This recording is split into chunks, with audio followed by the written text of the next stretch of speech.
ነው መቆያ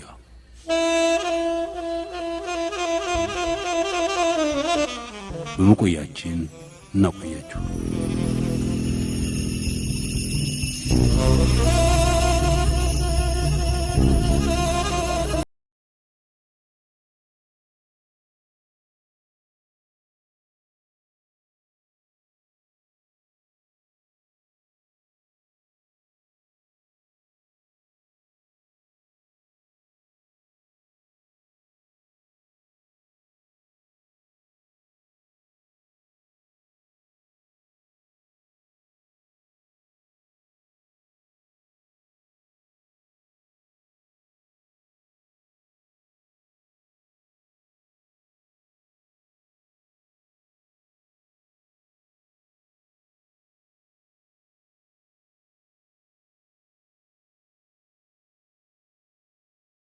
ዘጠነኛው ክፍለ ዘመን መጨረሻ ከአፍሪካ ሀገራት ሁሉ ከአውሮፓ ተጽዕኖ ሙሉ ለሙሉ ነፃ የነበረችው ብቸኛው ሀገር ጥንታዊቷ የኢትዮጵያ ግዛት ነች።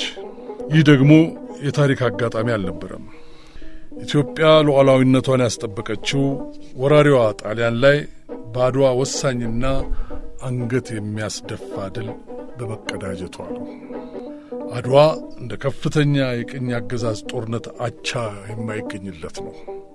እንደ እብሪትና ጠላትን አሳንሶ የማየት ጅልነት ማሳያነቱም መቼም መረሳት የለበትም ይላል history.net የተባለው ጣሊያናዊው ጄኔራል ኦሬስቴ ባራቴሪ ጦሩ በቁጥር እንደሚበለጥ አውቋል። ግን የኢትዮጵያውያን ተፋላሚዎችን አሳንሶ ሲያይ በራሱ የጦርነት እቅድ ላይ ግን የተጋነነ እምነት ነበረው ብሏል ግሬግ ብሌክ የተባለ ጸሐፊ። በአጭር ጊዜ ውስጥ ምኒልክን ቃሬዛ ላይ ጠፍሬ ወደ ሮማ ወስደዋለሁ። በአድዋ ጦርነት ዋዜማ ባራቴሪ እንዲህ ነበር የፎከረው። አልሆነለትም። ጦሱ እሱ ላይ ሆነ እንጂ። ይልቁንም ሬሞንድ ጆንስ ባትል ኦፍ አድዋ መጽሐፉ የባራቴሪን አስከፊ ፍጻሜ እንዲያስፍሮታል። በ1901 በሽታ አዳክሞት በሃብስበርግ አገዛዝ ስር በነበረችው ሴትርዝኒግ ከተማ ከተመ። መታመሙ ዜና ማሰራጫዎች በደረሰ በአጭር ጊዜ ላኪው ያልታወቀ ደብዳቤ ያለበት ቦታ ደረሰው። በጠና መታመምህን ጋዜጦች ላይ አነበብኩ ይላል ደብዳቤው። ደስ ብሎኛል። ሆኖም እንድትሞት አልፈልግም። ይህ ላንተ ቀላል ቅጣት ይሆናል። ለረጅም ጊዜ ሺህ ስቃዮች እንደሚደርሱብህ ተስፋ አደርጋለሁ። እንደ እውነቱ ህመሙ አጭርና ከባድ ነበር። ደብዳቤው ከደረሰው ከአጭር ጊዜ በኋላ በሽታ ጣለው። ባራቴሪም በድህነት የብቸኝነት ሞት ሞተ። ምኒልክ ጦርነቱን ለማስቀረት የተቻላቸውን ሁሉ ሞክረዋል ነው የሚሉት ታሪክ ዘጋቢዎች። ለጣሊያኑ ንጉሥ ኢምቤርቶና ለሌሎች ሲልኳቸው የነበሩት ደብዳቤዎች ምስክሮች ናቸው ይላሉ። ሆኖም አፍሪካን በመቀራመቱ እሽቅድምድም ጣሊያኖች በፍጥነት ኢትዮጵያን ይዘው ፉርሽ ባትሉን ማለት ነበረባቸው። ጣይቱ ብጡል አንቶኔሊ ስለ ጦርነት ዳር ሲላቸውና ሊፎክር ሲላዳው በጸጋዬ ብዕር እንዲህ ይመልሱለታል። እሱንስ ቢሆን ማን ይፈራሃል? በጦር ማስፈራራት ዲፕሎማሲ ያንተ ትዕግስት አስጨራሽ ልሳነ ሰይጣን መሲህ ድንፋት ተፈርቶ ነጻነትን በዋዛ ማስፈራሪያ ቃል ያለ ጦርነት በገጸ በረከትነት አገርን ያህል ጉርሻ ሽልማት የምትጎርስ ይመስልሃል? እኛም እናውቃለን መስሎን ነው እንጂ ያለ ደም ስርየት የለም። ደረቱን ለጦር እግሩን ለጠጠር ሰጥቶ ለአገሩ ማይሞት አንድ ኢትዮጵያዊ በአገራችን አልተፈጠረም። ደረቱን ለጦር እግሩን ለጠጠር ሰጥቶ ለአገሩ መሞት ጸጋው ነው እንጂ እስካሁን ድረስ ሀፍረቱ ነው አልተባለ፣ ወደፊትም አይባልም። ስለዚህ በትርጉም ተምሳል ባታስፈራራን ነው የሚሻል። የጌትነት እኒው ጣይቱ ደግሞ እንዲህ ይላሉ። የዛሬ ሳምንት አድርገው የኔ ሴትነት ያንተም ወንድነት የሚለየው እዚህ እንዳሻ በተንፈራገጥክበት ሚኒሊክ እልፍኝ ሳይሆን እዚያው ጦር ሜዳ ላይ ነው። ሂድ መንገዱን ጨርቅ ያርግልህ። እግሩን ለጠጠር ደረቱን ለጦር ሰጥቶ ደሙን ለሀገር ፍቅር አፍስሶ ለአፈር ክብር አፈር ለብሶ እሱ ወድቆ አገሩን የማያቆም እዚህ ያለ እንዳይመስል። ሂድ መንገዱን ጨርቅ ያርግልህ። የኢትዮጵያን ሰው ባታውቀው ለሀገር መሞት ማለት ለሀበሻ ጌጡ ነው። ሂድና ባሻህ ጊዜ ተመለስ። ተሰናድተን እንጠብቀሃለን። ያንተን ወንድነትና የጣይቱን ሴትነትም ያን ጊዜ እናያለን። ሂድ መንገዱን ጨርቅ ያርግልህ።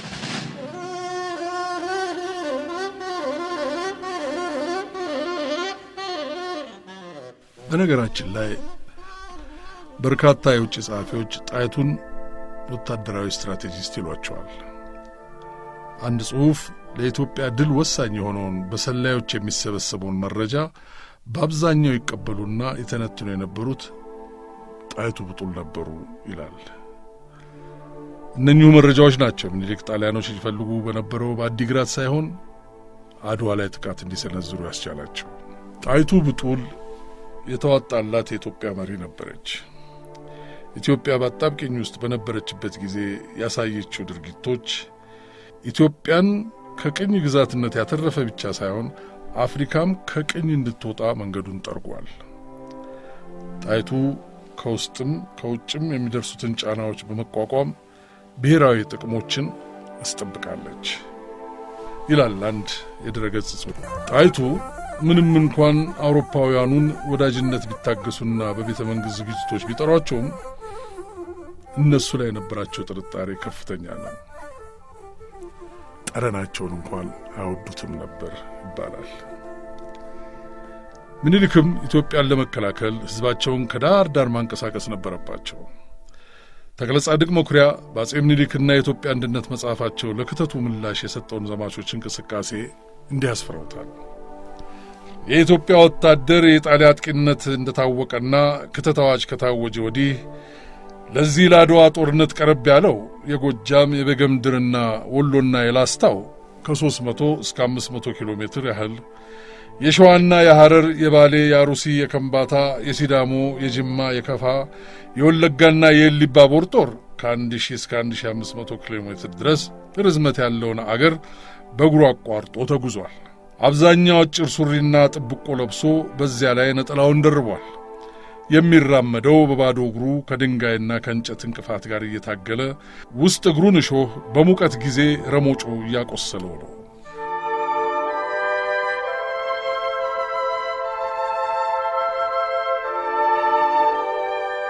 ምኒልክ የተጠቀሙበት እቅድ የዲፕሎማሲያዊና የጦር ክህለቶቻቸው ውጤት ብቻ ሳይሆኑ ኢትዮጵያ በብዙ ክፍለ ዘመናት ያዳበረቻቸው ልዩ ሕጎች ውጤት ነው። እነኚህ ሕጎች የተፈጠሩት የተቀረው ዓለም ይጠቀምባቸው ከነበሩት ወታደራዊ ትምህርቶች ነፃ በሆነ መልኩ ሲሆን የኢትዮጵያን የራሷን ታሪክና መልክዓ ምድራዊ አቀማመጥ የሚያንጸባርቁ ነበሩ። ምኒልክ ጣሊያኖቹ በጠበቁት መንገድ አልገጠሟቸውም። በዚህ የተነሳ የአድዋ ጦርነት ለተከታዮቹ ምዕት ዓመታት በወታደራዊ ትምህርት ቤቶች የሚተኮርበት ተግባራዊ ምሳሌ ሆኖ ኖሯል። በእርግጠኝነት ወደፊትም ይቀጥላል ይላል አንድ ጽሑፍ። ዋ አድዋ አድዋ የትላንትናዋ ይኸው ባንቺ ህልውና በትዝታሽ ብጽዕና በመስዋዕት ክንዲሽ ዝና በነጻነት ቀርስሽ ዜና አበው ተነሱ እንደገና ይላል ጸጋዬ ገብረ መድኅን።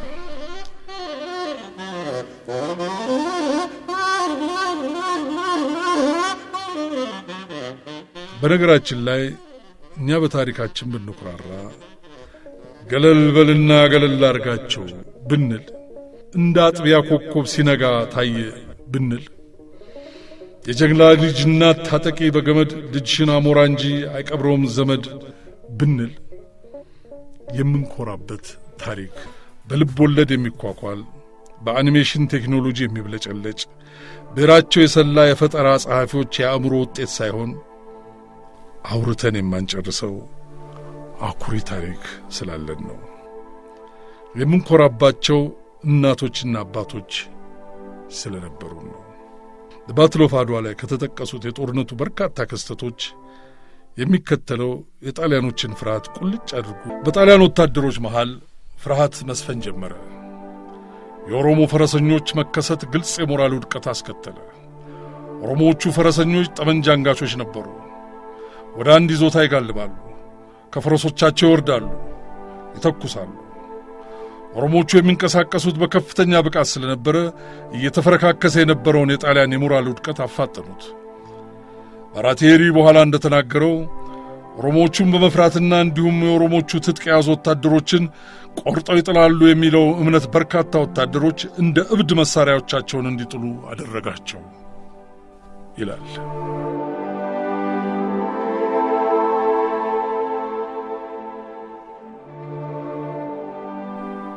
ለጣሊያኖች የአድዋን ሽንፈት የመቀበሉ ነገር በእጅጉ አስቸጋሪ ነበር።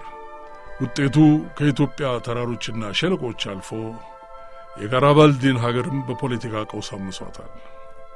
የሕዝቡን ቁጣና ረብሻ በመፍራት ሮም ውስጥ ቲያትር ቤቶችና ዩኒቨርሲቲዎች ተዘጉ። ጠቅላይ ሚኒስትር ክሪስፒ ፊት ለፊት ድንጋይ ይወረውሩ የነበሩት ሰዎችን ለመበተን ፖሊስ ተጠራ። ክሪስፒ ከጥቂት ቀናት በኋላ ስልጣን ለቀቀ። የኔፕልስ ከተማም በሁከት ታመሰች። ረብሻውን ለመቆጣጠር ወታደሮች ተሰማሩ። ፕራቪያ የተባለችው ከተማ ነዋሪ ደግሞ የወታደር ማመላለሻ ባቡር ጣቢያውን ለቆ እንዳይወጣ ሀዲዱ ላይ መከላከያ ደረደሩ። የሮም፣ ቱሪን፣ ሚላንና ፕራቪያ ሴቶች ማህበር አፍሪካ ያሉ ወታደሮቻችን በሙሉ ወደ ሀገራቸው ይመለሱ መግለጫ ወጡ። በተለያዩ ከተሞችም አድዋ ላይ እንደወጡ ለቀሩትና በስም ለተለዩትም ላልተለዩትም ሟቾች ጸሎተ ፍትሐቶች ተደረጉ። ቤተሰቦችም የዘመቱ ልጆቻቸው ከጦርነቱ በፊት ይልኩላቸው የነበሩ ደብዳቤዎችን ለጋዜጦች ይልኩ ጀመር። ደብዳቤዎቹ ዘማቾቹ ስለነበሩበት አስከፊ የኑሮ ሁኔታ፣ በተለይ ደግሞ ስለሚገጥማቸው ጦር ግዝፈት ያደረባቸውን ፍርሃት የሚገልጹ ነበሩ። የወቅቱ ንጉሥ ኢምቤርቶ የልደት ቀናቸው የሐዘን ቀን እንዲሆን አወጁ። በሴንት ፒተርስበርግ፣ በለንደን፣ በኒውዮርክ፣ በሺካጎ፣ በቦኖስ አይረስ፣ በኢየሩሳሌም የሚገኙ የጣሊያን ማህበረሰቦች ለሟች ቤተሰቦችና ለጣሊያን ቀይ መስቀል ገንዘብ ሰበሰቡ።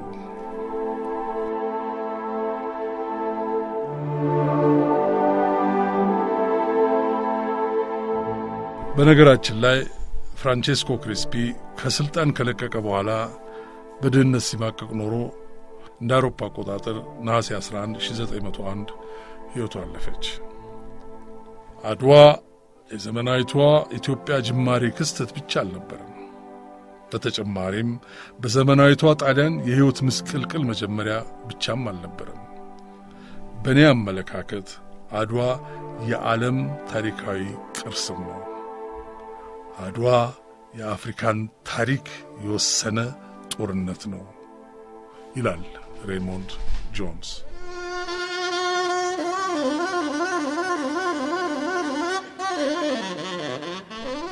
ከድሉ በኋላም ጸጋዬ ጣይቱን እንዲህ አስፎክሯቸው። አካኪ ዘራፍ የጎበዝ እኩል፣ አካኪ ዘራፍ የወንዶች እኩል፣ የጀግኖች እኩል፣ ሳተናይቱ ጎንደሬት እኩል፣ የጠላት አንገት ሰባሪ ቁልቁል፣ ያንተው ሙሽራ ያንተው ቃል ሻውል፣ አካኪ ዘራፍ ጣይቱ ብጡል።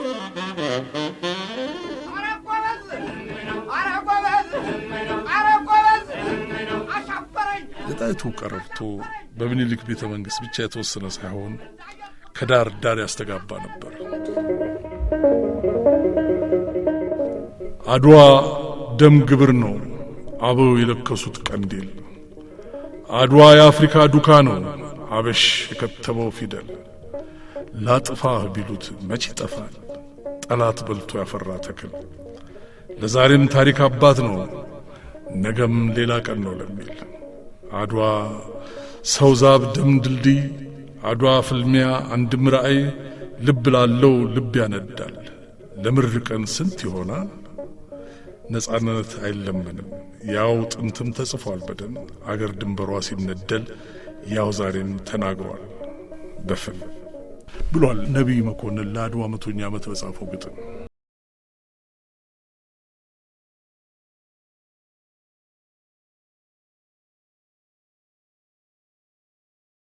ጊዜ ውስጥ ምኒልክን ቃሬዛ ላይ ጠፍሬ ወደ ሮም ወስደዋለሁ ሲል የፎከረው አልቤርቶኒ በሽንፈት በጉልበቱ ተንበርክኮ ፊታቸው ሲደፋ ምኒልክ በጸጋዬ ብዕር እንዲህ ነበር ያሉት።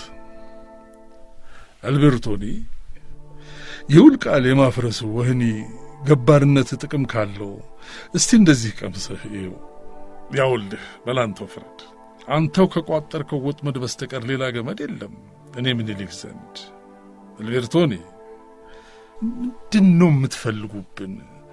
ምን ሞት ነው የምትቀይሱብን? ከጥንተ ስልጣኔያችን ከቅድመ ታሪክ ቅስማችን አውሮፓውያንም ቀሰማችሁ፣ ለስልጣኔ በቃችሁ። ዛሬ ደግሞ ተራችሁን እኛ ከስልጣኔያችሁ ንቅሰም ብንል በውል የለም ወደ ኋላ ቅሩ፣ እንዲያውም በጦር ለቁ ተደምሰሱ ነው የምትሉ። እኛ ለእናንተ ገብረን በቀኝ ቀንበር ካልመከንን ለነጻ እድገት ተስፋም የለን። አልቤርቶኒ እንደው ምንድን ነው የምትፈልጉብን? ምን ሞት ነው የምትደግሱብን?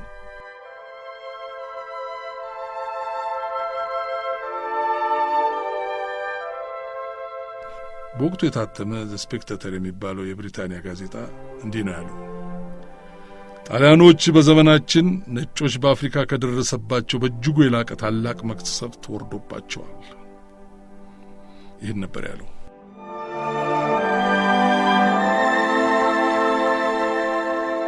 በመጀመሪያው ፓን አፍሪካ ኮንግረስ የስብሰባው ተሳታፊዎች ዳግማዊ አጼ ምኒልክን ሁሉም ስፍራ ያሉ አፍሪካውያን ታላቁ መከታ የሚል ክብር አጎናጽፈዋቸዋል። ምሁራን እንደሚሉት ኔልሰን ማንዴላና በአንድ ወቅት የደቡብ አፍሪካ የውጭ ጉዳይ ሚኒስቴር የነበሩት አልፍሬድ ኒዞ የአገራቸውን ጸረ ኮሎኒያሊስት ትግል ከአድዋ ድል ጋር አያይዘውታል። የአድዋ ድል አፍሪካን የመቀራመቱ ሽቅድምድም የመጨረሻ መጀመሪያው ነው ይላሉ ምሁራን። የአድዋ ድል ጥቁር ዘር ለሰብአዊ ክብር ያደረገው ትግል ተምሳሌት ነው ተብሏል። የአንድ የቅኝ ገዢ ኃይል መሸነፍ ለአፍሪካ ሉዓላዊነት መረጋገጥና ለጸረ ቅኝ አገዛዝ ትግሎች አብሪ ኮከብ ሆነ ብሏል አንድ ጽሑፍ።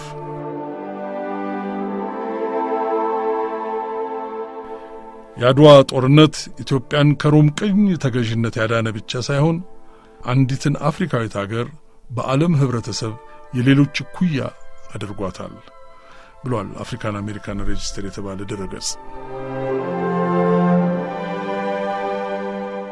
አፍሪካ አሜሪካዊ ታሪክ ባለሙያ ፕሮፌሰር ሞሊፍ ሳሳንቴ ደግሞ እንዲህ ይላሉ። በ1896 ጣሊያንን ድል ከነሳች በኋላ በአፍሪካውያን አይን እንደ ብቸኛዋ በቅኝ ያልተያዘች አገር ክብርና ሞገስ አገኘች ኢትዮጵያ ይላሉ። አፍሪካን ግሎብ ደግሞ ኢትዮጵያ ከ3000 ዘመን የሚልቅ ታሪክ አላት።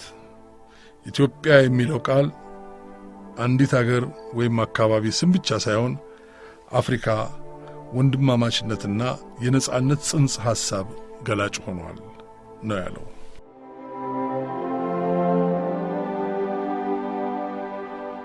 በነገራችን ላይ በአንድ ወቅት የተከበረው የአፍሪካ አሜሪካውያኑ ብላክ ሂስትሪ መንዝ መሪ ቃሉ ኢትዮጵያ ሚትስ ኤረር ኢን ትሩዝ የሚል ነበር።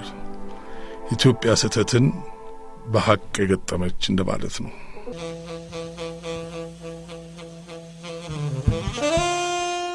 አብራችሁን ስለቆያችሁ እናመሰግናለን።